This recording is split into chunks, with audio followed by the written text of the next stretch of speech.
Anyway, in the previous module, we have seen how to ensure that, or what are the different steps by which we perform the design or analysis for ensuring the safety during flexion. Okay, and in the introductory sections, we have seen that we have different limit state, and in that first one was limit state of collapse against flexion.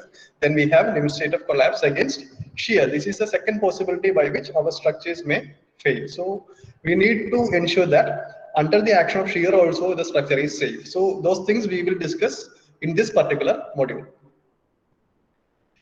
So what is actually shear? What will happen to the beam when it is subjected to shear? I hope you are able to see the PPT, right? Yes, sir, we can see. Yeah. Yes. So what will happen to a beam once it is subjected to shear? As the name suggests, it will just shear off along a plane. So if you see this figure, it is actually showing a D beam. Have you heard the term D beams? No? The beam, sir? Deep beams. Deep. As the name suggests, it is same thing. That is, the depth will be very large in comparison to shallow beams, and we have some specifications by which we can classify D beams. Anyway, easily we can say that the depth will be almost comparable to its span. Such a beam is normally we classify or we call it as shear beam or D beams, because these types of beam mainly fail in shear. So under the action of shear, shear is the predominant case in which these types of beam will fail. Anyway, rather than deep beams, if you consider shallow beams also, you know that there will be effect of shear. So you have already learned how to draw the variation of bending moment and shear force along the beam. Suppose we are using RCC as our structural material. So this member will be having a capacity to take up some external moments as well as shear force. And in the previous module, we have seen that how to evaluate the capacity of the beam to carry the external moment, which was the moment of resistance of this member, which we considered as the strength of the beam in taking up the external moments. Okay, similarly, for beams, we will be having a certain capacity to take up the shear force also. Okay, so once the external shear force or the shear force produced due to the external loads exceeds this capacity, what will happen to the beam? It will just fail in shear. So we have to avoid such situations while we perform the design. So we perform the design in view that it is safe in flexure, shear, as well as other conditions. So right now we are focusing on the second part, that is how to design the beam against failure to avoid shear failure. Okay, so if you see this deep beam, say if you see this deep beam was actually tested by applying 2 point loads. First load was applied at this location and second load was applied at this location, and it was simply supported at these 2 points. And if you see, you can see that this beam failed by forming cracks in 45 degrees. So basically, once a beam fail in shear, you can easily understand that it have failed in shear by observing the cracks. Not only shear, if the beam have failed in flexure also, we can easily understand the mode of failure based on the cracks. Can anyone tell me what will be the difference in crack formation for flexure and shear? Anyone knows how the cracks will be formed when the beam is subjected to flexural action, and how the cracks will be formed when the beam is subjected to shear action? Say, as a civil engineer, once you see a failed structure, you must be able to say what was the reason for the failure, whether it was due to some flexural failure or some shear failure or a combination of both of these, or it was a torsional failure. There are different methods of failure, right? Or it failed due to compressive action. And how we can predict that, or how we can analyze and tell that this thing have failed in such a manner? So by merely observing the cracks itself, we can arrive at a primary conclusion that this structure have failed in this way. See, if you observe this, I just want to inform you about these things. So if you observe this beam, After the failure, I have taken this picture. So if you observe this, you can see that some small cracks are here at the center midspan. You can see that some small cracks are starting from the base. So initially when I loaded this beam, what happens is that first of all, I observed some small cracks at the midspan. And this was mainly due to the flexural action of the beam. So this beam started by forming small flexural cracks. Afterwards, some cracks started at this location, middle of this beam, and that too in 45 degrees, connecting the support point and the loading point. And this crack actually, upon further loading, uh, increased its length and connected both these points, and finally it failed like this by forming a diagonal crack like this at an angle of 45, approximately 45 degrees. So from this you can easily understand that this failure is actually the result of the action of shear. This is actually your shear failure. If in the final stage you were having a majority of the cracks, or the major crack was like this at the midspan and growing from the bottom to the upward direction, you can easily understand that this beam have actually failed in flexure. So even visualizing things, you can easily get this concept. So suppose this beam was undergoing larger bending, what will happen? Say it will bend like this. So basically the tension zone will be at the bottom point, and that too at the midspan the bending will be most critical. So what will happen? The cracks will easily start from the bottom point and it will grow in the upward direction. So that is how the flexural cracks will usually form. But as I told earlier, this is a deep beam which is predominant. The failure will be the predominant failure in deep beams will be that of shear. So what happened in this beam is this beam was failed in shear. That is the reason why we have majority of the cracks in the diagonal direction. So when this beam is under the action of shear, what will happen is that there will be a tension formed in this direction as well as this direction, because we will be applying a support reaction here and a load here. So we will basically have two forces acting like this, and what will happen is that as a net effect there will be a tendency of this structure to move in these two directions. So basically here along this plane you will have experienced the maximum tension, and this was the weakest plane, and so this plane got separated into two blocks. So this is basically the action of shear. It will just shear off the structures into two separate blocks.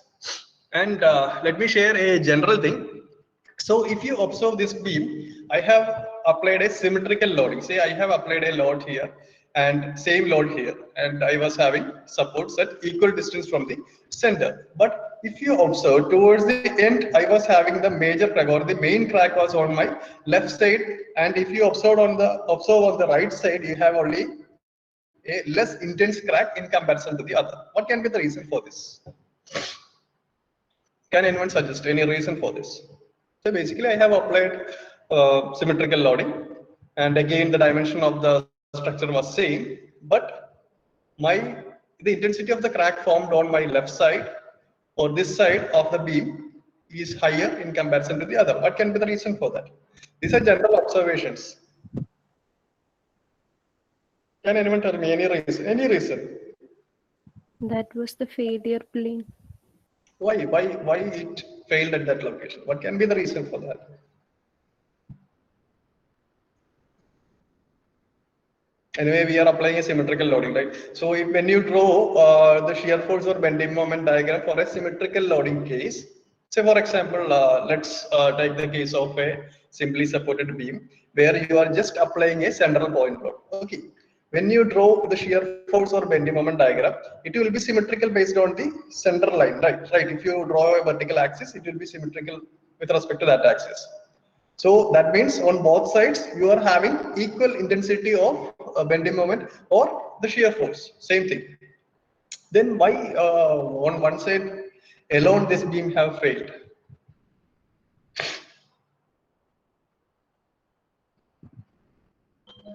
Consistency difference. I didn't get it. Consistency difference. Consistency difference means, can you be more specific? you do the slab, we cannot actually have all consistency everywhere of the same. Are you talking about the distribution of material? Sir. Yeah, exactly. That is the one of the major reason. We have already discussed this thing while we explained about the characteristic compressive strength. See, we are dealing with a highly homogeneous material, right? So this material is composed of coarse aggregates, fine aggregates, cement, and other things, maybe other pozzolanic materials also. So basically, the thing is the orientation of aggregates and other things, or the internal constant of our concrete, may be different at different locations. Again, while casting this thing, sometimes due to the vibration or any other thing, minor cracks may have already formed somewhere here. So basically, this was the weaker zone in this beam. That is mainly due to the inhomogeneous nature of our material, that is concrete. So you please understand, our concrete is highly inhomogeneous, not homogeneous. So what will happen is that at different points, it may behave in different way. So that is the main reason why this crack was not symmetrically formed for this beam. So if you observe this, the intensity of this crack is more here because this area was much weaker in comparison to this area, and the reason can be the orientation of aggregates. So, and based on which the strength attainment on both these sections may be different, or sometimes more vibration may, or more optimal vibration may be obtained for this area, so that the material there may have tightly packed in comparison to this plane. So that can also result in an increased strength for this zone in comparison to the other. That may have also resulted in this case. I hope the concept is clear to you, right? So, Yes, sir. yeah, these are general things. So, whenever you see a failed structure, please try to observe. Just observe what are the things happened there, and please try to find some answers or some inference from that. Why this structure have failed this way? Why cannot it go in the other way like that? You have to always think about it. Okay.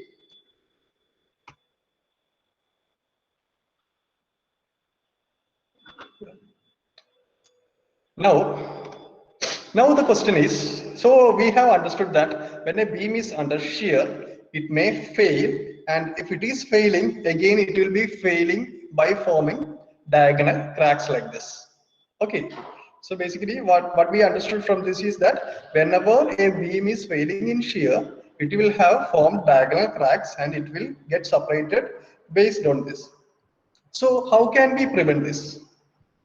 And again, I have explained that the main reason for the formation of this crack is the tensile force formed in a perpendicular axis to this crack. Okay, so basically, due to the action of load, if you analyze the structure, you can see that you will have a tension formed in the perpendicular direction to this crack, and that was the result why we obtained a crack like this, and the beam failed due to the effect of that crack. So, my question is, how can we prevent this? So anyway, as an engineer, we must have solution for this. So as of now, we know that if a beam is subjected to shear, it may fail, and if it is again failing, it will form diagonal cracks which are almost 45 degrees. So how can we prevent this? By providing reinforcements, In which direction? maybe along That the is perimeter or the along boundary. the Perimeter, perimeter. like along the boundary. So you are talking with respect to the section, right? Yeah, yeah. Yeah. So what will happen if I am providing my reinforcement along the perimeter? So that's, isn't that the direction in which the tension happens? So No, I have told that the tension is actually happening in this direction, perpendicular to the direction of this crack, right? So if you are purely having tension happening in the vertical and downward direction, say if the forces were like this, say I haven't taken the pen tablet today. So anyway, let me try to draw with my mouse. So if, as you told, if the tension was in this direction, it was perfect. You told that we can provide our reinforcement in the perimeter, in the direction of your perimeter. So the tension must be purely in this direction, right? you're almost correct anyway. Just slight modification is required. That's all.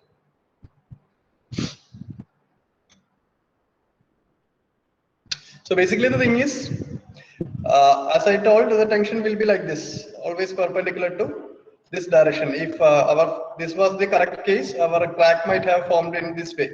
But we have observed that our crack is actually forming in this direction, so the tension must have been like this. So the thing is that if you observe this, what happens here is that these two blocks are getting separated. So this block is getting separated to this part, and this one is getting separated to this part. So for most effective way, what you can do is that you can provide your stirrups or your shear reinforcement like this. This will just bridge this crack, or it will just it will just bridge the crack, and it will not allow the tension to result in cracking of this concrete. Because if we have your reinforcement in this direction, what will happen? Once the tensile strength of our concrete material is exceeding, the tensile stress will be transferred to this steel, and the steel is very good in taking up tension, so that it can prevent this formation, this crack formation. Okay, and there is a practice of providing our shear reinforcement in this inclined direction also, and we will see how to provide that. But when we talk about the practical scenario, it is very difficult to actually make these things in an inclined direction. So when we do it in actual practice, what we do is that we will just make it in the vertical direction. So let's see what will happen if we are making the reinforcement in the vertical direction. We have already seen that during shear, what will happen is that these two blocks get separated. So here what we will do is that we will just provide reinforcement like this. So basically what happens here is that this reinforcement is actually tying this block and this block. Similarly, I will be having another reinforcement here, which will again tie this block and this block. Like this, I will be having a number of reinforcement going in the vertical direction. Suppose I am providing reinforcement like this, and once there is an action of shear, these blocks will try to get separated, but if these reinforcements are present here, what these will do is that these will prevent this separation, and as a result the failure in shear can be avoided. So this is how we will provide reinforcement in a beam to prevent the shear failure. And I am pretty sure that you might have already visited some sites, and you might have observed that we have different types of reinforcement usually provided in the beams, right? And if you take a simple example of a simply supported beam, you will be having some main reinforcement, and for the time being, in the first module, we have already seen what are the purpose of these reinforcement. These are the main reinforcement. If you take the cross section, I am talking about this thing. These reinforcement which are provided in along the length of the beam, as you can see in this view. Okay, and if you consider, you can see another type of reinforcement which are provided in the vertical direction. As one of your friend told, we will be providing it along the perimeter of the cross section. So if you look onto this cross section, you can see that this is actually going like this along the perimeter and around your main reinforcement. Please see, this is going through the outer side of your main reinforcements. So this reinforcement is actually responsible for taking up the shear, and we call this reinforcement by a specific name called as stirrups. So basically we will provide reinforcement for taking up the shear force that is coming in the beams, and we call those reinforcement by the name called as stirrups. Okay. And if you take a side view, we can see that along the beam we will be having our main reinforcement. Then we will be again having some stirrups like this, provided at a regular spacing. And as we have explained, suppose we were having the supports here, and we were applying a load like this. What will happen during shear? We will have a tendency to form cracks like this. So once there is a tendency to form cracks like this, what will happen? These reinforcement which are provided in this vertical direction will keep both these blocks of concrete together. It will tie it together, and it will not allow this concrete material to fail in shear. So that is the effectiveness of providing stirrups in a beam. And stirrups are usually provided for taking up shear alone. Sir. Is the concept clear to you? Any Sir. doubts? Yeah. ഇപ്പൊ stirrups ഇങ്ങനെ പെരിമീറ്ററിന്റെ അവിടെയല്ലേ കൊടുത്തേക്കുന്നത്, അല്ലാണ്ട് sir പറഞ്ഞില്ലേ long ആയിട്ട് കൊടുക്കാന്ന് വെച്ചാൽ length vice കൊടുക്കുവാണെങ്കിൽ അപ്പോഴല്ലേ തുന്നണ പോലെ വരിക. ലെങ്ത് വൈസ് എന്ന് പറഞ്ഞാല് ഇതാണ് ഉദ്ദേശിച്ചത്, അതായത് നമ്മളിപ്പോ താഴെ കൊടുത്തിട്ടില്ലേ ഇതാണ് ഉദ്ദേശിച്ചത്, ഇങ്ങനെ അത് തന്നെ ക്രോസ് ആയിട്ട് ആ ക്രാക്കിന് ക്രോസ് ആയിട്ട്. We can provide that. Say sometimes there is a practice of providing, instead of this vertical direction, we can provide it in a inclined direction like this. Stirrups can be provided like this. We will also learn how to design these things, but the problem is that at site it is actually difficult to tie the reinforcement in an inclined direction in comparison to this one. This is actually simpler way. Inclined അല്ലാണ്ട് ഇങ്ങനെ നമ്മൾ താഴെ reinforcement കൊടുത്തിട്ടില്ലേ, അതേപോലെ തന്നെ കൊടുക്കാൻ പറ്റില്ല എന്നാ ചോദിച്ചത്. ലെങ്ത് വൈസ് കൊടുക്കാനായിട്ട് അത് തന്നെ. So basically the thing is, നമ്മൾ ലെങ്ത് വൈസ് കൊടുത്തു കഴിഞ്ഞാൽ നമ്മളപ്പോ എത്ര ലെയർ കൊടുക്കും?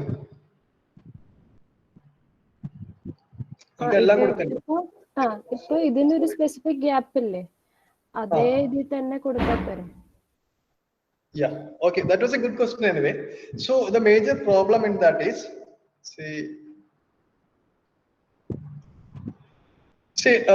let's assume that this was a simply supported beam. Okay, so basically what will happen is that you have already learned about the variation of shear force along the simply supported beams, right?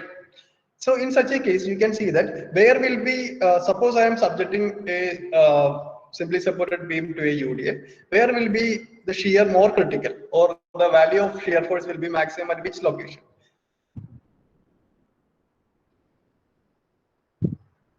Please tell me. So when I consider a beam, simply supported beam, let's take that as an example, where will be the shear more critical, or the value of shear will be maximum? Support. It will be at the supports. What about at the midspan? At the midspan we know that the shear will be minimum.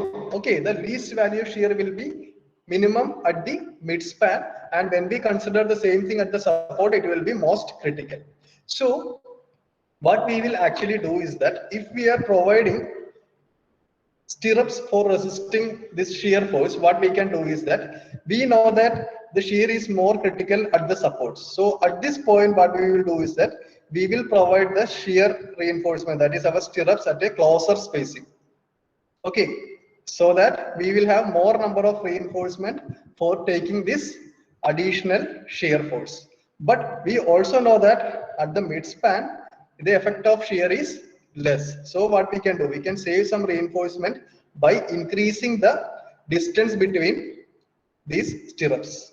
Okay, if you increase the distance between these stirrups, we will be having only lesser number of shear reinforcement, and we know that at the midspan the effect of shear is less, so we can vary the spacing between these reinforcements, and we can save some reinforcement. That is the reason why we are always using stirrups as a shear reinforcement.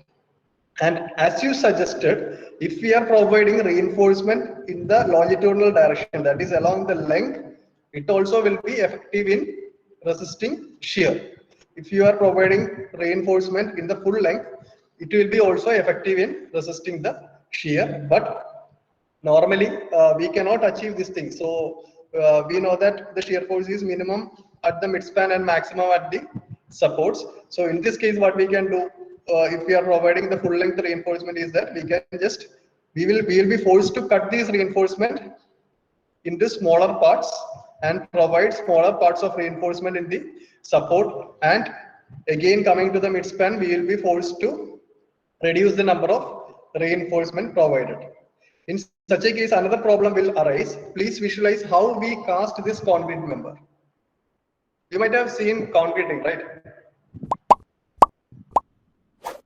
So please give me some response. Yes, sir. You might have seen some concreting. So as you suggested, I am planning to provide reinforcement along the length. I am not going to provide any stirrups. So basically what we will do is that first of all we will construct a formwork, or using some wooden planks or steel, we will just form an outer box. Then I am keeping my lower layer of reinforcement like this. In the next stage, I have to provide some reinforcement at a much higher location. Say, if you take the side view, initially I have provided this layer of reinforcement. Now I have to provide another layer of reinforcement like this. Then I have to provide another layer of reinforcement above this. And at the top also I have to provide another layer of reinforcement. How this reinforcement will stay in place if you are adopting this method when casting, how we can ensure that these reinforcement will stay in the provided location? That is my question. Is it possible to do that? No, sir. If you want to make sure that these horizontal reinforcements are will be there in the same location, you will be again forced to provide some vertical members to ensure that this distance is kept constant. So again, we are in need of additional reinforcement, which will require much more amount of money to be spent for casting this material. On the other hand, if we are providing these stirrups like this, we have two advantages. One thing is that after casting the base layer of reinforcement, we can provide these stirrups. And suppose, as I told in the earlier class, suppose I am interested in casting a doubly reinforced section where I will be having reinforcement not only in the tension zone, but also in the compression zone. I can take the help of these stirrups to keep my reinforcement in compressive zone in the provided location itself. So if you have stirrups like this, it will help to support this reinforcement to be in place also. Are you getting the point? Yes, sir. So these are the reasons why we are sticking on to such a fashion. Okay. Is it clear now? Yes, sir. Okay. And now we have to see some general terminologies. As I told you, normally we call this type of reinforcement, that is the reinforcement provided for taking up shear, as stirrups. And again, if you observe these stirrups, you can see that there are two vertical parts. Say here I have a vertical length. Here also I have a vertical length. So let's go to the 3D view. So here we have a vertical length when we look from the section, and for the same stirrup I have one more vertical part here. So basically this stirrup is having two vertical parts. So I will call these stirrups as two-legged stirrups. So basically we will consider this vertical part as the leg of a stirrup. So based on the number of vertical members like this, we will call the stirrups by this much number of legged stirrups. So as an example, if you consider these stirrups, it is having two vertical members. Therefore, we can call it as two-legged stirrups. Is it clear? Sometimes what we will do is that we say, suppose I am having a section like this. What I will do is that I will take a reinforcement and I will just provide it like this, in this way, just one. Okay, so this type of things are called as links, vertical links. It will not be having, it will be having just one vertical part and connecting between two reinforcement, one in the bottom and another one in the top, and these are called as just links. Okay, and if you have at least two legs, we will call it as two-legged stirrups. And if it is having three legs, we will call it as three-legged. If it is having four legs, it will be called as four-legged stirrups also. Okay, so let's see that. Say, suppose you take this example. So if you see, observe here, this is actually the sectional view of a beam which is going to be casted. So if you observe here, you can see that you have four number of vertical parts. So basically this will be called as four-legged stirrups. Okay, we are basically having four vertical parts for this stirrup, so we will call it as four-legged stirrups. Is that concept clear? Yes, sir. Yes, sir. And again, when you cast, say, as an example, we will take like this. I am going to cast a four-legged stirrups, and there is a mistake here. So if you're not here, there are two mistakes. This thing must actually go around this bar. Okay, it must come like this, not this way. I'm sorry for this thing. Okay, so when you cast this or when you make this cage, you just cannot make like this. Say first I am just going around like this, and if I am making it this way, it is actually wrong. Here what I have done is I have two reinforcement here. I have just wrapped around this one and next one along this the other side. Okay, so in the same fashion. So that is actually wrong. We cannot do like that. And if you are again doing it like this, say I am just covering three reinforcement here, coming back here, I am going like this, and again here, I am going like this. This is also wrong. You cannot just keep separately. You cannot keep two stirrups separately in a section. So the actual method of doing this is like this. If you are starting from here, you have to go like this, and you have to come around this reinforcement, come back like this. This will form your two legs. In the next case, you can start from here. You have to go all the way to the other side, come around the reinforcement, come back and stop it here. This must actually overlap. That is what I was trying to convey. This is the right fashion of doing or casting the stirrups, producing the stirrups. Is that concept clear? Yes, sir. Okay, so that is regarding that. Okay, now these were actually taken from a construction site. If you see, we have a beam going in this way. In this way, we are having a beam, and this is actually a column which is going up. So whenever you are in a site, please try to observe how they are providing the reinforcement. So if you see this, you can see that these things, say if you see we have a reinforcement here, we have another reinforcement here. These are actually longitudinal reinforcement provided along the length of the beam. And if you see this is again coming in the top side. Okay, so maybe this can be a doubly reinforced section, or sometimes if this is a continuous beam, this can be again provided to take up the tension itself. In the case of continuous beam, at the supports, you will experience tensile zone in the upper side. Okay, so anyway, please don't confuse thinking about that.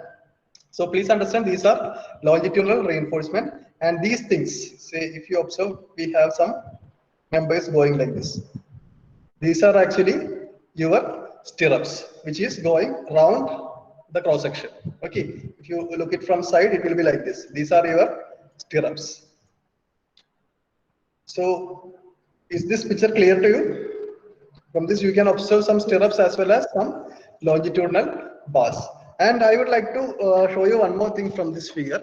If you observe, we have a beam column junction here. Say this beam is actually intersecting this column here. If you observe, you can see that all the main reinforcement of the beam is actually taken inside the column, not through the outer side of the column. So this is how you have to actually construct. Sometimes inside what will happen is that people will take this reinforcement along the outer surface of this column. That is actually wrong. You cannot do like that. You have to always take up this longitudinal reinforcement in this fashion. Actually, you have to take all the reinforcement which is passing through the column. Then only we will get proper contact between these beams and columns. Okay, so these are some general practices and some common mistakes that usually happens in site. So you have to, as an engineer, you have to look onto these things, whether things are going right. So basically, as we have already explained, we need to provide stirrups for taking up the shear force. And there are three fashions in which we can provide reinforcements for taking up the shear. First one is, as the common method, we will provide stirrups in the vertical direction, which you have already seen. We will be normally providing our stirrups in the vertical direction. Second case is, we will provide stirrups in the inclined direction. As we have discussed with this figure, we have a practice of providing stirrups like this. See, we usually provide stirrups. We can provide stirrups in this fashion also. Up to mid span, on one side you have this direction, and on the other side we will have this direction. Like this way also we can provide stirrups. So that is what you call by providing stirrups in inclined direction. Then we have a practice of using bent up bars for preventing shear force. That means, let me see, is there any figure? Okay. So what will happen is that, say if you again consider a simply supported beam, you have already told that shear will be more critical at the supports and it will be less critical at the mid-span. Similarly, what will be the effect of bending moment? Bending moment will be more critical at the mid-span and it will be less critical at the supports in the case of a simply supported beam. You already know this concept, right? So in such a case, what we will do is that, let's take, this is the final result of my design, and we know that bending moment is actually more critical at the mid-span and it is less critical at the supports. So what I can do is that, if I consider the design of this beam at the mid-span, I may be in need of 4 reinforcements to take up this higher value of bending moment coming at the mid-span. But when I go to this support, my moment will be very much lesser value in comparison to the value that is coming at the mid-span. So what I can do is that I may not be needing this 4 reinforcement at the supports. At such a time, what I will do is that, from some distance from here, where I need only, say, as an example, let's take at this zone, I need only 2 reinforcements to take up the moment that is coming here. So in such a case, what I can do is that, after keeping 2 of the reinforcement, the remaining 2 can be bent up like this, in this way. I will just bend it in the upward direction, then I will straighten it. So if you see the sidewise figure, it will be like this. I will just bend it up, then I will take it like this. So that what will happen is that, in this area, we have an inclined reinforcement which will be effective in taking up the shear coming in this location. Okay, so this type of provision is actually called as bend up bars. So that is what we call as bend up bars. We will be bending the bar in the upward direction, so we call it as bend up bar. And please note, this will be again effective in taking up the shear force. So that these are the 3 methods by which we will be providing shear reinforcement, and in the coming slides we will learn how to design shear reinforcement for taking up shear by all these methods. All the 3 methods will be discussed in the coming slides. So is everything clear what we have discussed today? Hello sir. Yeah, tell me. There are 4 vertical member ulla stirrups. Aa figure ഒന്ന് കാണിക്കോ? അതില് ഇത് രണ്ടും separate ആണോ അതോ തമ്മിൽ connection ഉണ്ടോ ഈ രണ്ടെണ്ണത്തിനും? Stirrups ആണോ? സ്റ്റിറപ്സ് ഇപ്പോൾ ഒറ്റ സെക്ഷൻ എടുക്കുകയാണ്. സ്റ്റിറപ്സിന്റെ രണ്ട് സെപ്പറേറ്റ് മെമ്പർ ആയിരിക്കും. അതായത് നമ്മൾ 2 റോഡ് എടുത്തിട്ട് ബെൻഡ് ചെയ്തിട്ട് സെപ്പറേറ്റ് സ്ക്വയർ ഷേപ്സ് ആയിരിക്കും. 2 സ്ക്വയർ ഷേപ്സ് ആയിട്ടായിരിക്കും നിൽക്കുന്നത്. ഇതിൽ അവർ സ്ട്രെയിറ്റ് ആയിട്ടാണ് വെച്ചിരിക്കുന്നത്. നമുക്ക് ശരിക്കും സ്ട്രെയിറ്റ് ആയിട്ട് വെക്കാൻ പാടില്ല. സോ ബേസിക്കലി ഇങ്ങനെ there are some mistakes in mix ആയിട്ടിരിക്കുന്ന പോലെ തോന്നുന്നു. അതെ, ഫിഗറിൽ ചെറിയ പ്രശ്നമുണ്ട് ആക്ച്വലി. ശരിക്കും വരണമെന്ന് പറഞ്ഞു കഴിഞ്ഞാൽ it will B say this member. If you consider this member, ഇത് നമുക്ക് ഇവിടെ നിന്ന് സ്റ്റാർട്ട് ചെയ്തിട്ട് ഇതിങ്ങനെ സ്ട്രെയിറ്റ് പോയിട്ട് സ്റ്റാർട്ട് ചെയ്യുമ്പോൾ again we will have to form a hook like this. ഇതിങ്ങനെയാണ് സ്റ്റാർട്ട് ചെയ്യാനായിട്ട്. We will form a hook like this. It will go like this and it will come around this reinforcement, come back and it will go down and പിന്നെയും ഒരു hook form ചെയ്ത് ഇങ്ങനെ stop ചെയ്യും. This will be one reinforcement, and at the same location we will have another reinforcement. Say let's assume like this. Say we have started from here, it will again go up, it will come like this around this bar, come down, finally come here, and it will again form another hook. Okay. So basically this will be 2 separate stirrups but kept at the same location, one at the back. ഇതിന്റെ തൊട്ട് പുറകെ തന്നെ ആയിരിക്കും അടുത്തതുള്ളത്. അപ്പോൾ നമ്മൾ side wise section എടുക്കുകയാണെന്നുണ്ടെങ്കിൽ it will be like this. First stirrups ഇവിടെ തന്നെ തൊട്ട് ഇതിനെ മുട്ടി തന്നെ സെക്കൻഡ് സ്റ്റിറപ്പ് ഉണ്ടാവും. അങ്ങനെ 2 സ്റ്റിറപ്സ് യൂസ് ചെയ്തിട്ടാണ് we have actually formed this 4-legged stirrups. Is the concept clear? കൂടുന്ന അനുസരിച്ച് സ്റ്റിറപ്സിന്റെ എണ്ണം കൂട്ടും അല്ലെങ്കിൽ vertical. So basically, based on the amount of shear force that is coming at that location, we will be in need of more number of stirrups. Okay. So that can be provided in 2 ways. Either we can increase the diameter of the legs, or we can increase the number of legs. Okay, sir. Thank you. So I hope the presentation is visible to you. And in the previous class, we have just started with our second module, which deals with limit state of collapse in shear. So we have seen what will happen to, say, if we are considering a beam, what will happen to that beam when it is subjected to shear, and how this shear failure will take place, and what sort of crack pattern will be developed when a beam fails in shear.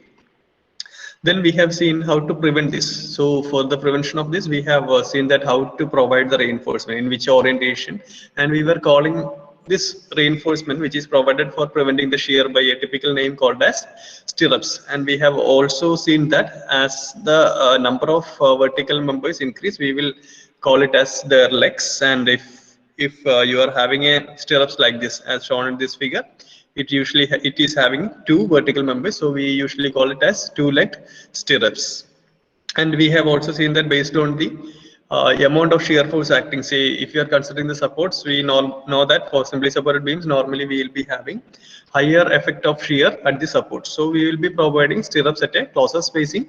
When on the other hand, if we are considering a section at the mid span, we know that the effect of shear will be less there, so we will be providing stirrups at a larger distance between center to center. So these things were explained in the previous class, and we have seen these figures and this one also. And finally, we have mentioned that we can provide stirrups in different patterns. That is, one is in the vertical direction, as the most commonly used method. We will provide the stirrups in the vertical direction. Then we can also provide stirrups in an inclined fashion. Then I have also mentioned that sometimes we will be using, or sometimes we will be utilizing a part of the main reinforcement to prevent the shear. That is, we know that the bending is more critical at the midspan, so we will be requiring more number of bars in the tensile zone at the midspan. But as we go towards the supports, that much number may not be necessary there. So in such a case, we can bend up some of the bars in the upward direction, so that we will get an inclined bars at some part of the beam, and that too towards the end of the beam, so where the shear is more critical. So we can also utilize these bent up bars for preventing the shear. So these are the three main fashions in which we will be providing, or we will be using reinforcements for prevention of collapse of the structure in shear. Okay, so now we will see how to design these stirrups. That is what we require as part of this limb state of collapse in shear. So basically, when we apply an external load, so basically we know that it will form shear stresses as well as bending stresses inside the beam, right? We will have shear forces and bending moments developed inside the beam, and those stresses, that is the stress corresponding to the shear force developed inside the beam as a result of the external load, that is the external shear force actually acting on this beam, is termed as nominal shear stress. This stress is actually called as nominal shear stress and represented by this Greek letter tau, and we usually give a suffix v. Tau v actually represents the shear stress developed due to the effect of external loading. Due to the effect of external loading, we will be having or experiencing some shear stresses in the beam, and that we represent by this letter tau v. And how can we calculate shear stress? We know that any stress is force by area, so therefore this is, since this is shear stress, we have to divide shear force divided by the cross sectional area. That is the particular section where we are doing the design. Sometimes it may be at the midspan, sometimes it may be at the support, sometimes it may be at a distance of some x units from the support. That depends on the case.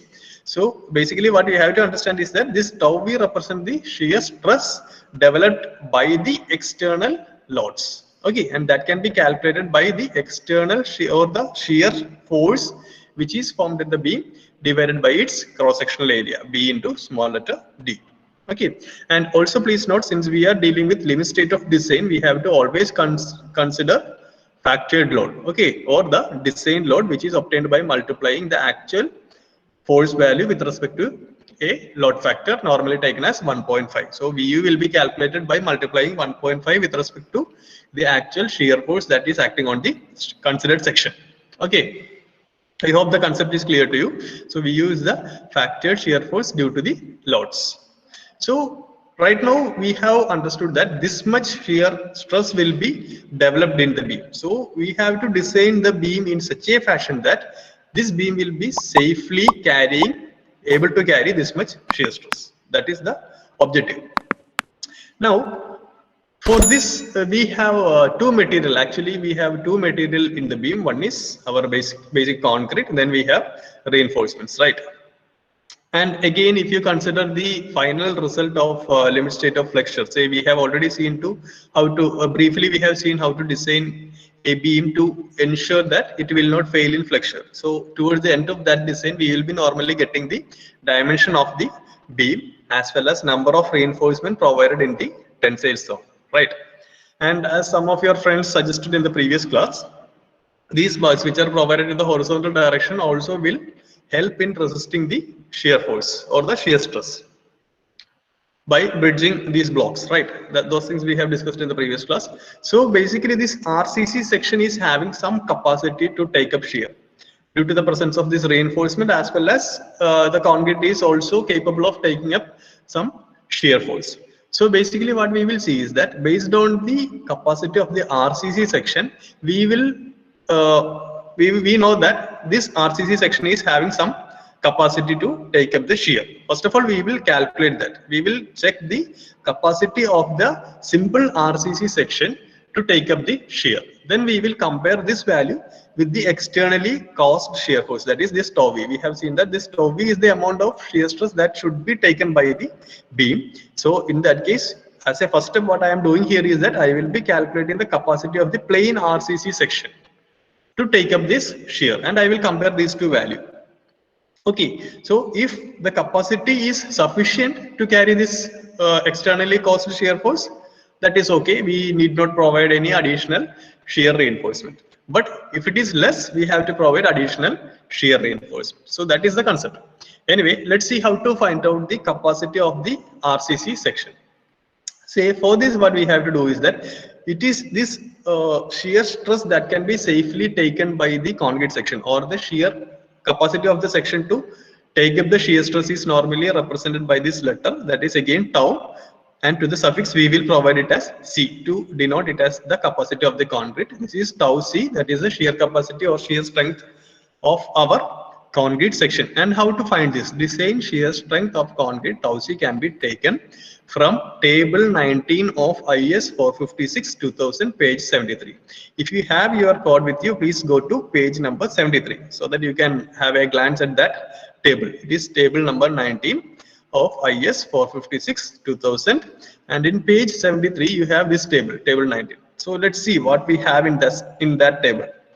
So this is the same table I have taken from that. So if you see this table, on your left side you have a column which says 100 AS by BD or AST by BD. So this is nothing other than the percentage of reinforcement that we have in our section. As we have told just now, a plain RCC section will have some reinforcement in the tension zone, which is the horizontal reinforcement. Then we have the concrete block. So what is the, suppose I am considering a section at the mid span, what is the amount of steel, or what is the percentage of the steel present at that particular section? I hope things are clear to you. See, okay, suppose I have a beam like this, okay, and I will be having some number of reinforcement provided in the tension zone. So suppose I am taking a section here, I am just going to carry out the shear design at this particular section. So if I am drawing the sectional view, I will be having a cross section like this. Then suppose I have 3 reinforcements here, 3 number of say 10 mm bars. So at this particular section, what is the AST value? AST value will be equal to 3 times pi by 4 into, since I have used 8 mm or 10 mm bars, it will be 10 square, pi by 4 d square. This will be my AS or AST value, and in order to convert that to percentage, what I have to do? I have to divide this by the total cross section. Suppose this is B and this effective depth is B, AST by BD, and I can multiply that by 100. That value must be initially calculated, and that is what is given in this first column. Okay, so here we have different values corresponding to that. Then towards your right, if you see, you have different columns denoting the grade of concrete. So for the design, we will have already finalized what is the grade of concrete to be used. That can be M25, that can be M30 or any other thing. Okay. Suppose I am going to use M30 concrete, and I have obtained this value as a some 0.75. Okay, then how can I get the value of tau c? Then tau c can be taken from this table like this. Say my AST by 100, AST into 100 by BD is 0.75. So first of all, I will refer this column, first column, and I can see that there is a value corresponding to 0.75. Now what I will do is that my concrete is M30, that is marked here. So I will just see what is the value coming here. So it is 0.59. So in this particular case, I will be having tau c value of 0.59. So this is how you should get the value of tau c. Is this procedure clear? The procedure for calculating the capacity of concrete section. Any doubts in this? It's clear, sir. It's clear. Okay, fine. So one more thing I would like to Yes. share is that sometimes what will happen is that when you calculate the value of AST into 100 by BD, say suppose I am getting it as 70. Okay, what you will do? What you have to do is that you have to just interpolate between these two values. So you know that if this value was 0.5 and for M30 concrete you have 0.50, and when it is 0.75 you have 0.59. So basically what you have to do is that you have to just interpolate and find this value, that is for 0.5 and 0.75 we have some values. For 0.5 what is the value?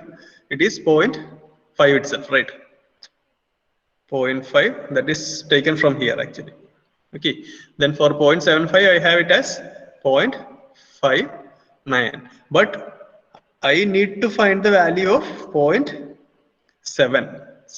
Okay, so basically what you can do is that you can just form a triangle like this, and you can interpolate and find the value of this quantity plus this value, this 0.5. So that will give the corresponding value of 0.70, 100 AS by BD, when that is equal to 0.70, and when the grade of concrete is M30, we can get the value of tau c like this. I hope you know to interpolate, right? Should I explain this? Do you know how to interpolate this? Just taking the similar triangles, there is nothing big in this. Should I explain it or not? No, sir. It is clear to you, right? Okay. In case you have any doubts, you have to ask. Okay. So that is how we will calculate the value of tau c. So now we have the value of tau c with us. We also have the value of tau v. What was tau v? Tau v was the actual shear stress that should be resisted by our beam. We are actually designing the beam to resist this shear stress. And first of all, we have calculated the value of tau c, which is the capacity of our plain RCC section. Okay.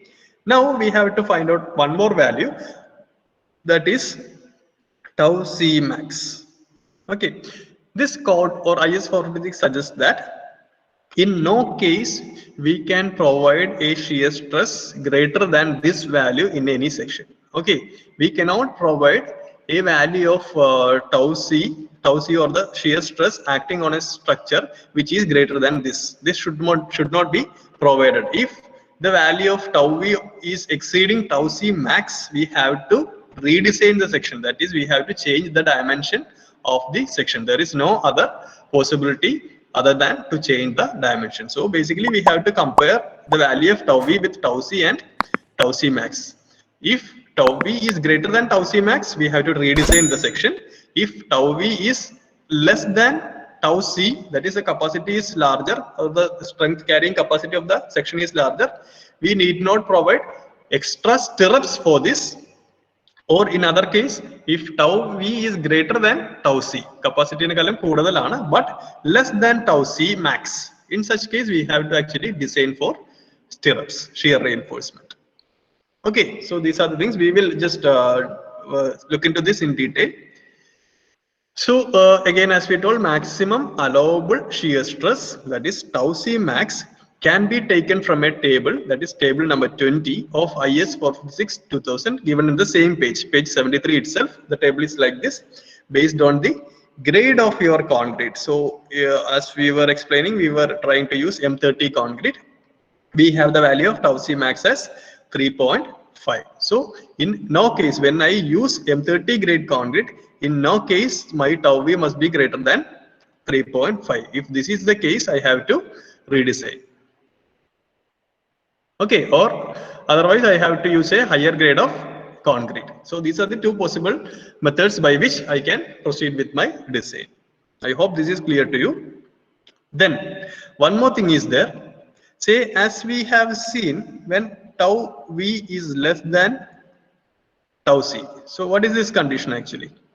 This condition means the shear stress that should be resisted is less than the capacity of my plain RCC section. So this section itself is capable of taking up this stress. We need not provide any additional reinforcement. In such a case also, in view of our safety, our code suggests that we should provide a minimum amount of stirrups.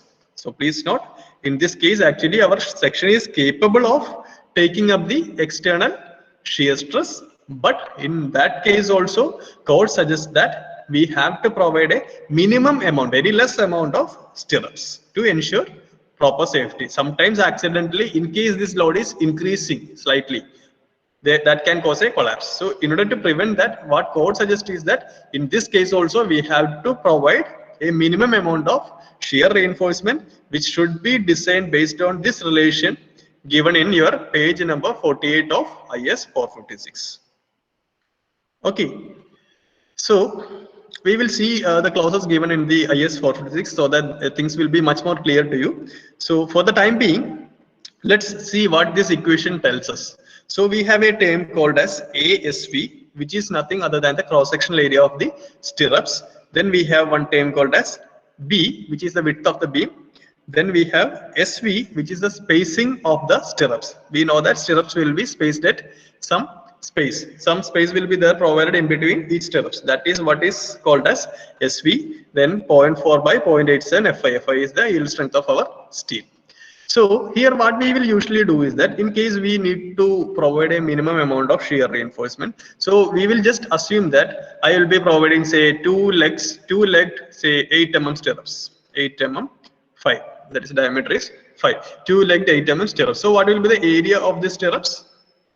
If I take a cross section like this, and if I have a stirrups like this, two-legged stirrups. So basically, if I want to see the cross section, I have to take a section like this. So I will have a bar here and I will have a bar here. So the total area ASV will be equal to, in this case, it will be 2 times pi by 4 into, I have used 8 mm stirrups. So this will be 8 square. This will be the value of ASV. So that should be substituted here, and we will be knowing the width of the beam, but we won't be having the value of SV. SV is unknown to us. All the other values will be known to us. So what we have to do is that we have to find the value of SV. So once we have SV, towards then we will write in a statement that we have to provide two-legged 8 mm 5 stirrups at, say, suppose I am getting SV as say 200 mm. So at 200 mm center to center. So we will make a statement like this, and we will provide the drawings also. That is, the detailing also will be done by us as a structural engineer. Clear? So this is how you should provide minimum amount of shear reinforcement. Now, before moving on to the procedure by which we can or we will do one thing, we'll just fastly go through the procedure by which we can carry out the design of the shear. After that, we will see the provisions provided in the IS 456. Okay. So for this, if you see, as the first step, what we have to do, we have already explained these things. As the first step for designing a structure to ensure that it will not fail in shear, what we have to do is that we have to calculate the factored shear force at the considered section. Okay, we have to find out the value of shear force, then multiply that by, suppose I am getting my shear force value as say 100 kilonewton. Then I have to factor it. That is, VU will be equal to 1.5 times 100. Okay, so this will be my factored shear force. That is what is done in our first step. Okay, and one more thing I would like to stress here is that when you have a simply supported beam like this, In this, the shear will be critical at a location, at a section like this, at a section which is at a distance of small letter d units from the, suppose I have a support like this, from the face of the support. Suppose I have a face support like this and the face is this one. I have to take a distance equal to small letter d, effective depth, and I have to mark a section. Then I have to find the shear force, that is V coming here. Then I have to convert that to VU by multiplying by load factor, that is 1.5.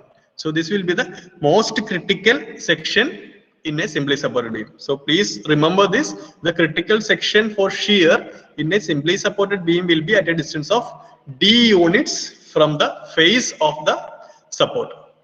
From the face of the support. Okay, so please note here. So in the first step, we have just calculated the amount of factored shear force. Then as we explained, we will be calculating the nominal shear stress value, that is tau V, which is calculated by dividing the factored shear force with respect to the cross section of the beam. Then once we obtain the value of tau V, what we should do? Then find the value of percentage of longitudinal reinforcement at the considered section. Suppose this was the section and we need to look into the cross section. Suppose at this particular location, I am having two reinforcement in the tension zone. Okay, so I have to find out the value of AST at this location. This can be calculated by 2 times pi by 4 into d square. Okay, so you use that and find the value of percentage of longitudinal reinforcement. So this AST divided by BD into 100 will give you the corresponding value. Then what you have to do? You have to go to your IS 4 physics, get the value of tau C from table 19 using the value of 100 AST by BD and the grade of concrete which you are supposed to use. Okay, we have seen that table. Then what you should do now? Right now, we have the value of tau V and we also have the value of tau C. Now what we have to do is that we have to calculate the value of maximum allowable shear stress, that is tau C max, again from table number 20 given in page number 73 of IS 456 2000. So basically we have one more value that can be also taken directly from the table based on the grade of concrete. We have seen that. So we have these three values, tau V, tau C and tau C max. So in the next step, what you have to do is that you have to compare these things. First thing what we are doing is that if tau V is less than tau C, tau V is less than tau C, that means the section is capable of taking up this stress. In that case, what we have to do? We have to then also we have to provide minimum shear reinforcement based on some relation which is given in your IS 456 page number 43, right? No, 48.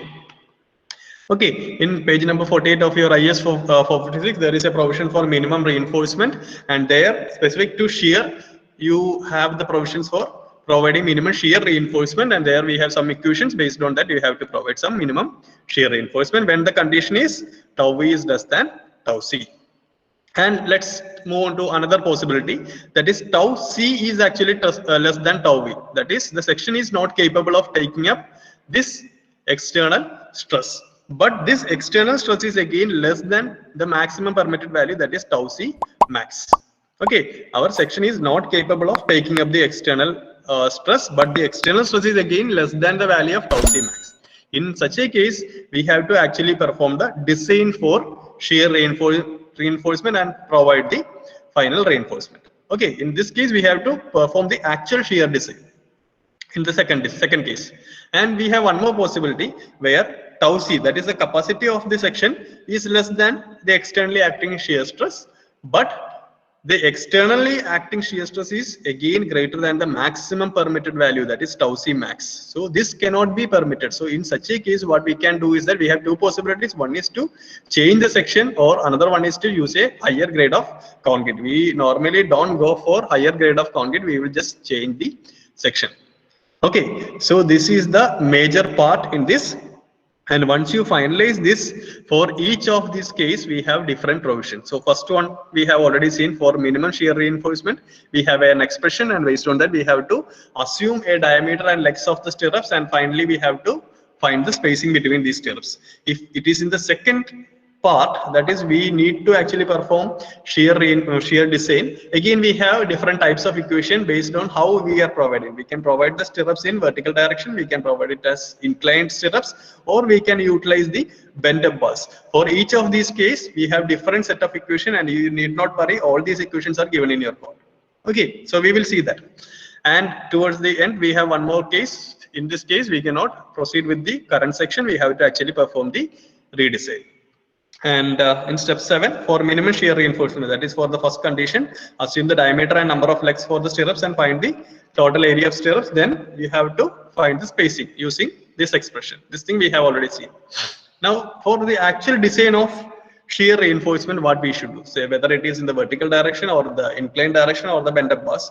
So let's see how to do the design. So for design of shear reinforcement, first, the value of shear force that must be resisted by the stirrups should be found out. Okay, so the entire shear stress need not be taken up by the additional stirrups. So what I mean is, say, let us assume, let us take some arbitrary values. Say this is the external shear stress that should be resisted. Say let me assume that this value is something like 0.2. Okay, 0.2 Newton per millimeter square. And my tau c is say 0.1 Newton per millimeter square. So now the condition is tau v is greater than tau c, that is capacity is less than the external acting stress, and so I have to actually perform the design. And in this case, let us assume that tau c max is say some 3.5 Newton per mm square. So it is section is okay, we need not go for redesign also. So in this case, actually 0.1 Newton per mm square can be taken up by my concrete section. I need to design stirrups only to take up this difference. That is, again in this case, I need to take up say I need to design my stirrups only for this much quantity, that is 0.2, that is the actually external acting value minus the amount of stress that can be taken up by my concrete section. So in this case, I will have 0.1. So basically I need to design stirrups only to take up this much load. The remaining load will be taken up by my concrete section itself. Is that clear to you? Is the concept clear to you? Any doubts? Sorry, last step on the I will just tell it one more time. No, not an issue. So, say, suppose my tau v is, say, let's take it as 0.3, and my tau c is obtained as say 0.1, and tau c max is say something like 3.5. Okay, in this case, actually my concrete section without any stirrups, it is actually capable of taking up a stress value of 0.1, but I have to resist a stress value of 0.3. So in this 0.3, actually 0.1 will be taken by my section. I have a remaining of 0.2 Newton per mm square that should be resisted. The remaining 0.1 was actually taken up by my concrete section. So the remaining value of 0.2 should be resisted by my stirrups alone. So basically I have to design my stirrups for resisting this 0.2 Newton per mm square alone. Because this remaining part, that is 0.1, was taken up by, or it will be safely taken by my cross section. Is it clear? So finally, we will be designing our stirrups only to take up this 0.2 Newton per mm square, not this full value. The reason for that was, in this full value, 0.1 Newton per mm square can be taken up by my concrete section, plain concrete RCC section without any stirrups. So I have a remaining of 0.2 Newton per mm square that should be resisted with the help of stirrups. So for the stirrups design, we will be using only 0.2 Newton per mm square. Is it clear now? Yes, sir. Okay. So now let's see how to do this. So here what we will do is that, first of all, we have to find the value of shear force that should be resisted by stirrups. Right now we have talked in terms of stress. So here what we are using equation, what we are going to do is that we will convert the same concept in terms of force, shear force. So basically we will be having a total external shear force of say VU. We have factored a shear force acting at the corresponding section, and that was VU, which have caused this tau V. So basically tau V was calculated by VU divided by BD. Okay, now the shear force that should be resisted by my stirrups means it is like this. In terms of stress, it is like this, tau V minus tau C. When I convert that to in terms of force, what will happen? This is the total shear force that is acting on the structure, and in that a part of the shear force can be taken up by my concrete section, which can be denoted by VUC. In the factored shear force, some part can be taken up by my concrete, that is represented by VUC. Okay, so basically VU minus VUC will give me some value. That is what should be taken by my stirrups. As we expressed in terms of stress, the same thing is presented here in terms of shear force. That's all. There was some total shear force, and from that total shear force, some shear force will be taken up by the concrete, and the remaining part should be, or the difference should be taken up by, difference in shear force should be taken up by my stirrups alone. Is that clear to you? Is there any confusion? No, sir, it's clear. It's clear. Okay. Now the question is how to calculate the capacity or the shear force that will be taken up by concrete. We already know the value of tau C, which is the shear stress or the shear capacity of my concrete section. So now I want to know how much force can be safely taken by my concrete. So that is what is we represent by VUC. So basically VUC, the force will be equal to stress into area. We already know that, right? Tau C was actually equal to VUC divided by BD. That is, stress is equal to the force acting in concrete divided by the cross-sectional area. From this I can calculate the value of VUC by VUC is equal to tau C into BD. So this is how this relation will come. So utilizing this, we know the value of tau C, we know the value of B, we know the value of D. Therefore, I can easily calculate the shear force that can be taken up by my section. So this is my first step. I am just calculating the amount of force that will be taken by my concrete section. Now, I also know the total external force that is acting, that is 1.5 times our external shear force, that will represent my VU. If I take this difference, VU minus the quantity I obtain from this expression, I will get the value of shear force that should be resisted by my stirrups, which is represented by VUS. This S actually stands for stirrups. Okay, here this is factored one, and this C stands for concrete.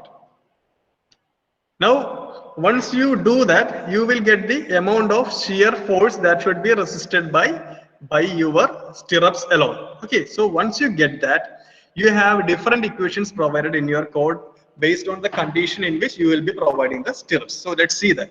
So basically the final thing will be you have to calculate the spacing of the stirrups. Again, here also we will be assuming that we will be using this much diameter, say 8 mm 2-leg stirrups or 8 mm 4-leg stirrups. Likewise, we will be making an assumption. Then finally we will be finding out the spacing that should be provided. That is a difference in the design of flexural steel and stirrups. Okay.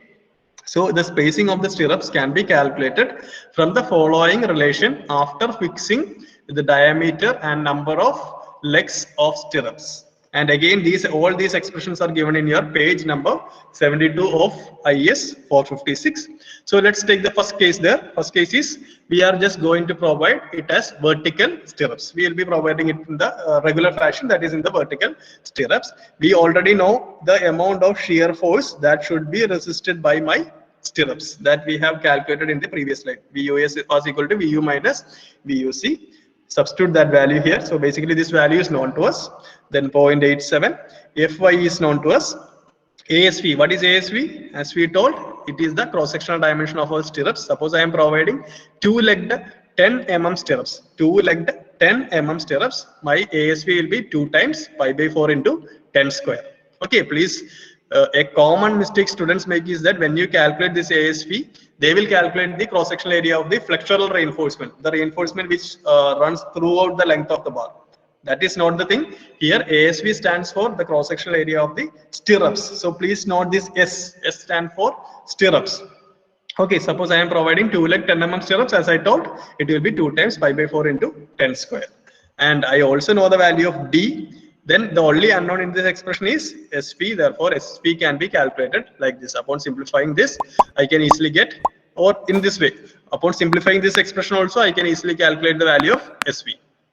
Okay, if this is feeling confused, you just don't look here. You just see all the variables in this expression is known to us other than SV. So upon simplifying this expression, we can easily find the value of SV, and finally you have to write a statement like provide 2-legged 8 mm or 10 mm, whatever you have assumed, legged stirrups at a spacing of this SV obtained value. Is it clear? Now, the second part. Suppose we are providing inclined stirrups or a series of bars bent up at different cross section. I think inclined stirrups concept is clear to you. I will just explain the second part. That is,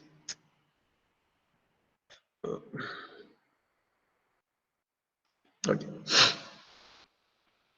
Suppose I have a beam like this. Okay. And I have many number of bars running like this. Let's take the cross section. So suppose I have a cross section. I have say 5 number of bars provided in this. 5 number of bars are there. In this, my bending moment is max critical at the midspan. As I move on to the left side, it will be less critical. So what I can do is that at some distance, say some 1.5 meter from the this is my midspan. Okay, at 1.5 meter from the midspan, I was able to bend up 2 of the bars like this. Okay, in this 5 bars, I was able to bend 2 number of bars in the upward direction. Then I have remaining 3 bars running here. Okay, I have 3 bars running here, and at some other location, I was again able to bend up 1 more bar like this. So here I have 2 bars. I have bent 1 number here. Finally, I have 2 nodes here. So if you see, we have inclined bend up bars at different locations. Say this is your first location, this is your second location. In this case, this is the case which is defined here as the second part. Inclined stirrups or a series of bars bend up at different cross section. If you see, this first bar was bent up at this cross section, and this was bent up at a different cross section. So this is the case. In such a case, what you should do? Again, we have a different equation in that. That is VUS is equal to 0.87. VUS again, the amount of shear force that should be resisted by stirrups alone. We have already seen how to calculate that. That is equal to 0.87 Fy ASV. Again, ASV is the area of cross section of stirrups. And if this is the case of bend up bar, it will be the area of cross section of this bar. Okay. We have 2 bars here, therefore 2 times pi by 4 into d square, where d is the diameter of this bar. So likewise we will have d, then we can find the value of SV, and we have one more term alpha, and alpha is nothing other than this angle. This angle is actually the alpha. Okay, so substitute this and find the value of SV, and finally write a statement. That is how we will perform the design in this second case. And finally, we may have one more case where for single bar or group of bars bend up at same cross section. So we will take one more example here. Say we have a beam like this. Same example. I was having 5 number of bars provided at the this same section. Okay, the same section. So here what the difference is that we will not be bending up all the bars, means bars at different location as we have done here. Here we have bent 2 bars here, 1 bar here. Instead of that, I will be just bending up a number of bars or a single bar at a single location. There is no other bending provided in this beam. Only thing is this one. So here I am just bending up 3 number of bars, and we have remaining 2 nodes here. Okay, if this is the case, we have to go for this one. Case 3. So for single bar or group of bars bend up at same cross section, we can calculate the value of shear reinforcement using this third expression. Okay, so these are the 3 possibilities or 3 ways in which we can perform the design of shear. Then one more thing I would like to bring to your notice is that when you perform the shear design, we have to carry out separate design for at least 2 sections. One is at the midspan, another one is at the critical location. For a simply separated beam, which was the critical location, it was a section at a distance of effective distance from the face of the support. Suppose you have support like this, then you have to take your D like this, and you have to mark a section here, find the shear force, convert that to factored value, then find the value of tau v, tau c max, and compare and check whether you require shear stirrups, additional stirrups, then provide accordingly. Okay, and in this case, in any case, at least you have to perform 2 times this design, that is one for your midspan section, another for this critical section, because at the midspan we will not be in need of this much stirrups, so that we can increase the value of SV once we move towards the midspan. That is the reason why we do like this. We will perform the design 2 times. Then the maximum permitted spacing for stirrups is smaller of 300 millimeter or 0.75 D. That means when you performed the minimum shear design here at midspan, let's take, we are just going to provide minimum amount of shear, and when you calculated your SV, you obtained it as 325 millimeters C by C. Okay, center to center. So in this case also, what you have to do is that you have to just find the value of, say, you have one numerical value that is 300 mm, then you have to also calculate the value of 0.75 times your diameter. So let's assume that this value is coming as, say, some 275. Okay, so as per this statement, maximum permitted spacing for stirrups is smaller of 300 or 0.75 D. So 0.75 D is coming as 275 millimeters, and we have a value of 300 here, and we are obtaining an SV. The required SV is only 325 millimeters. But as per this statement, what can be the provided spacing? What spacing we can provide? It is only 275, because this statement clearly specifies that smaller of 300 millimeter or 0.75 D. Here 0.75 D is coming only around 275. So we have to restrict the maximum spacing to 275 millimeters. Is that clear?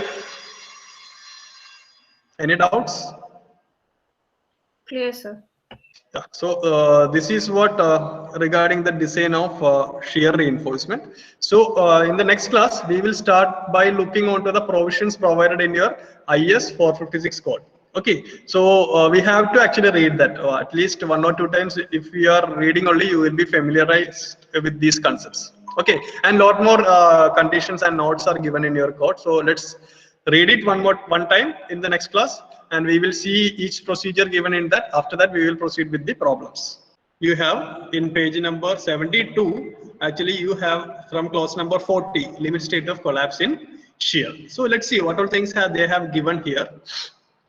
So if you see the first subclause, that is 40.1, mentions about nominal shear stress. As we have seen, this is the actual shear stress that can come into picture. So the nominal shear stress in beam of uniform depth. What do you mean by uniform depth? What do you mean by that? If you have a rectangular cross section, that is a uniform section. Suppose, say, for example, this Microsoft Paint is visible to you, right? Yes, sir. Yes, sir. Okay, suppose you have a beam like this, lengthwise, and you will, if you consider the cross section, it will be same throughout its length. Okay, throughout its length, it will be, say, for example, D and B. So this dimension will be uniform throughout the length. Such a section is normally called as section having uniform depth. So nominal shear stress in beams of uniform depth shall be obtained by the following equation, that is tau v is equal to VU by B into D, not suffix D, B into D, where VU is the shear force due to design load and B is the breadth of the member. This regarding the flanged things we will learn in the next module. So for the time being, you just leave that. Then we have D, which is our effective depth. So this equation was one thing that we have discussed. So if you forget this equation also, you can come here and refer this if you know the corresponding page. Okay. So basically you have to be familiarized with your code. That's it.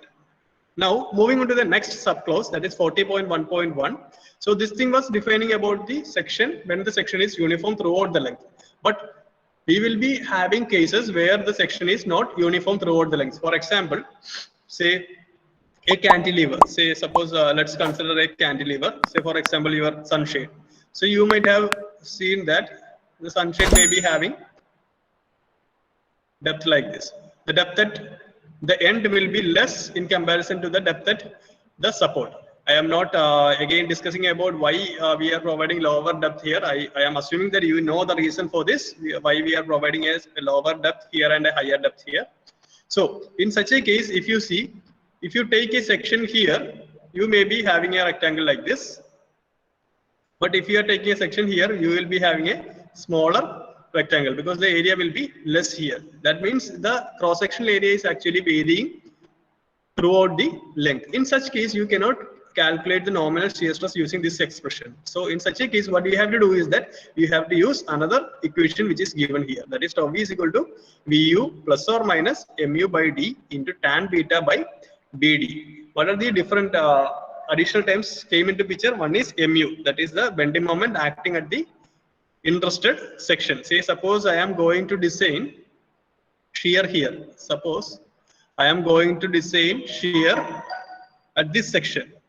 So sorry, please assume that this section is straight. Suppose I am taking a section here and I want to design the shear at this particular section. What I should do is that first of all I have to get the value of bending moment coming at this particular point. Okay, that is needed for calculation of tau v because tau v is equal to Vu. So basically what I need is I first of all need the value of shear force acting at this particular point. Then I need the bending moment acting at that particular point. So basically Vu plus or minus mu by d, that is the effective depth, into tan beta by b into d. B and d are again the dimension. What is the beta? Beta is the, it is given here, angle between top and bottom edge of the beam. So it is basically this thing. So suppose this same angle, this thing will be your beta. So if you extend this, you will have the top face and this is the bottom face. So basically these two angles will be normally same. So this is the value of beta. So that must be substituted here in order to get the value of tau v. Okay. And there is a note given. The negative sign in the formula applies when the bending moment mu increases numerically in the same direction as the effective depth increases. What do you mean by that?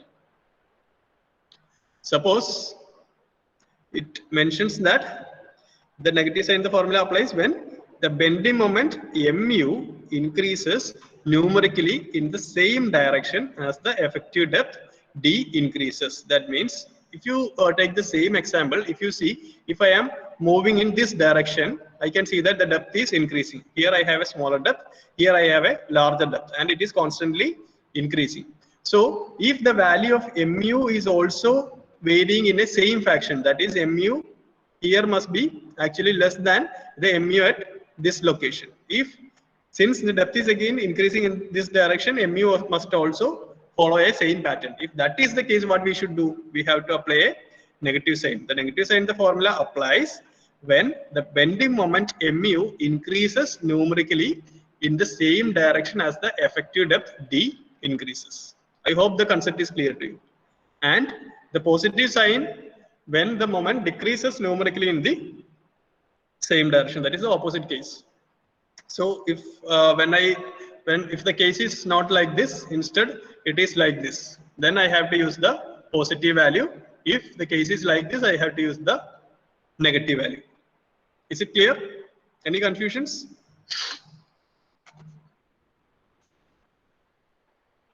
Okay. So that was regarding the calculation of nominal shear stress, which we have already seen. Now we will move on to the next clause, that is 40.2. So design shear strength of concrete. Which was the letter we have chosen to represent this? It was tau c. Okay, design shear strength of concrete. So let's see what code suggests about this one. So 40.2.1, the design shear strength of concrete in beam without shear reinforcement is given in table 19. The design shear strength of concrete in beams without shear reinforcement, that is the plain RCC beam section, okay, is given in table 19. So let's go to table 19. This thing we have already seen. This is our table 19, which gives the value of tau c in Newton per millimeter square. And here we have seen that 100 AS by BD, where AS is the area of cross section, total area of cross section of steel at the considered section. We will be designing shear at different locations. So in this particular case, we will be designing shear at a particular location. So we have to take, or we have to find out how much area of steel is provided in that section. Okay. And we will get some value, and we, based on the grade of concrete, we can find out the final value. Then what else is mentioned there? After this, moving on to 40.2.1.1, that is a case of slabs. So we will come back to this clause when we discuss about slabs. So regarding beams, this is the case. You can take the strength of concrete in beams as given in, or with reference to table number 90. Now 40.2.2, shear strength of member under axial compression. That is different thing. So now moving below, we have one clause 40.3, that is minimum shear reinforcement. We have mentioned a case where we require only to provide minimum shear reinforcement. What was the case? The case is like this. This again given here, when the value of tau v is less than tau c, that is the capacity is more, given in table 19, minimum shear reinforcement shall be provided in accordance with 26.5.1.6. This is the clause number where we have the equation corresponding to minimum shear reinforcement. Okay, so let's go there and see what is mentioned there. 26.5.1.6. Okay, so 26.5.1.6. So we will go back.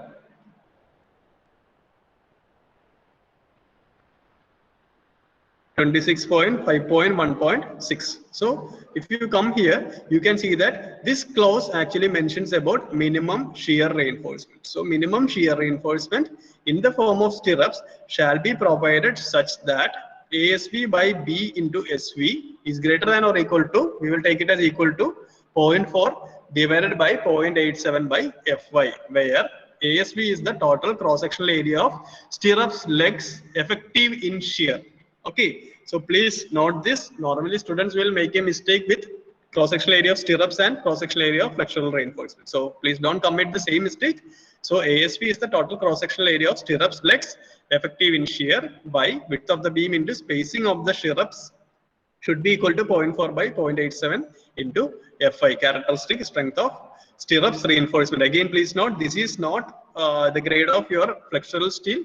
This is the grade of the steel which you are using for your stirrups. Okay, then so please note, this Fy is the characteristic strength of stirrups reinforcement in Newton per mm square, which shall not be taken greater than 415 Newton per mm square. So what do you understand from this? We cannot provide very high strength steel as our stirrups. So code restrict that we need not provide steel having a grade higher than 415 as our minimum reinforcement or the stirrups reinforcement. Okay, then one more thing is given here. Let's see this. This thing was not actually discussed in the last class.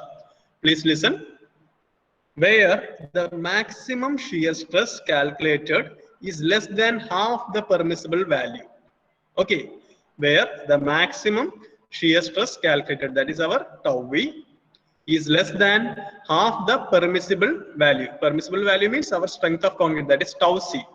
So the condition is tau v is less than tau c by 2, and in member of minor structural importance like lintel, this provision need not be complied with. What do you understand from this? When the value of tau v is less than tau c by 2, we need not provide even the minimum reinforcement, minimum shear reinforcement. Please understand this. When the value of tau v is less than tau c by 2, half of tau c, we need not provide minimum reinforcement, or this clause need not be satisfied. Also in the case of structures of minor importance like lintel, I hope you know what you mean by a lintel. So in those cases also we need not provide any shear reinforcement, that is minimum reinforcement. Clear? So these are the things. Now we will go back to our page.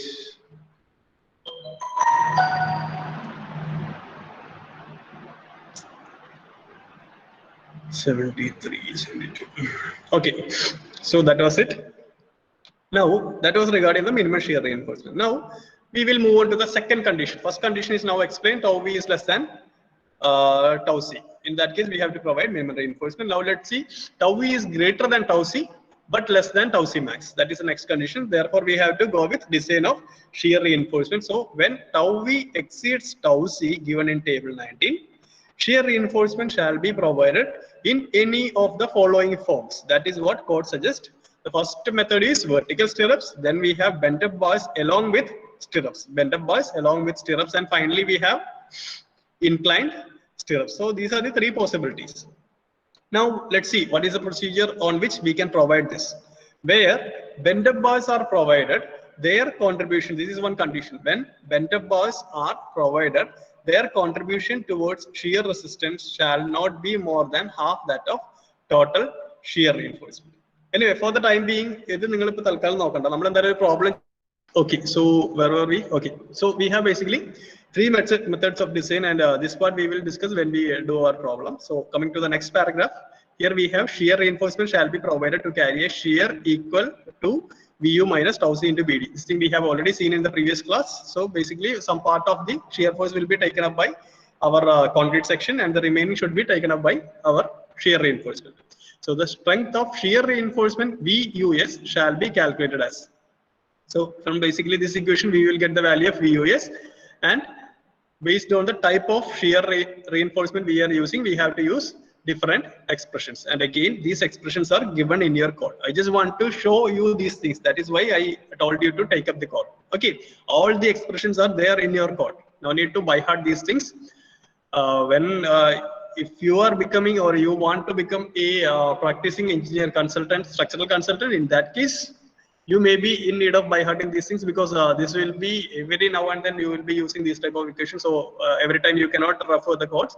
So for the time being, you please understand that all these equations are given in your code, and all the detailing regarding this thing, what is the procedure, how to proceed, and what are the steps that should be taken in different conditions, all the things are actually given in your IS 456-2000. Only thing is that you need to know that there is these things present in the code and where it is present. So for that, you have to be familiarized with your code. That's it.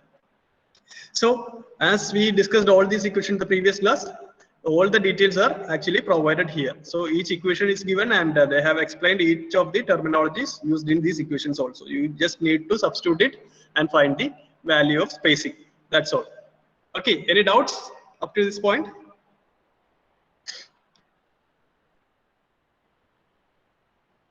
Okay.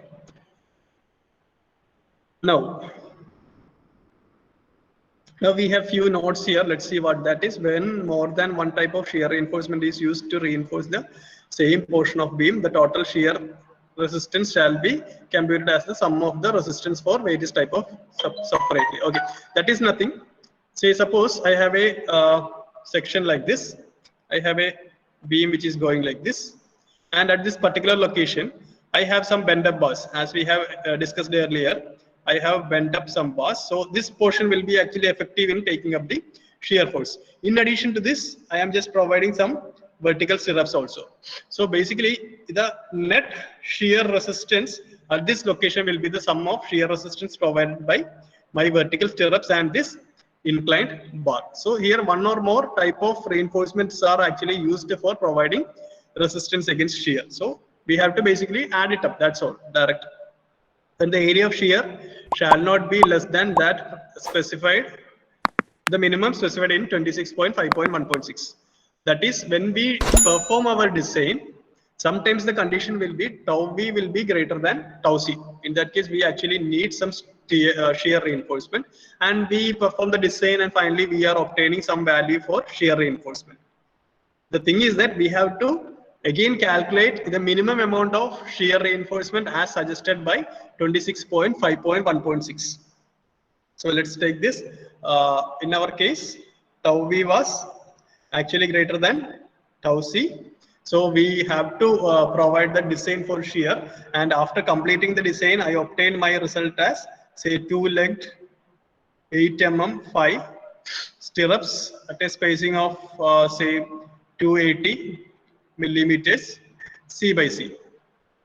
But when I calculated my minimum reinforcement, minimum shear reinforcement as per the clause number 26.5.1.6, I am seeing that the minimum requirement is like this: 8 mm, 5 at say 250 millimeters, C by C. In this case, which one you will provide? You have to actually provide this one, because this is more. The spacing here is less. So that is what is mentioned in that note. So if our designed value is less than that suggested by the minimum value, we have to provide the minimum value. I hope it is clear to you. This was actually the value we obtained through the design. This was actually the value as suggested by clause number 26.5.1.6, which states the minimum amount of shear reinforcement.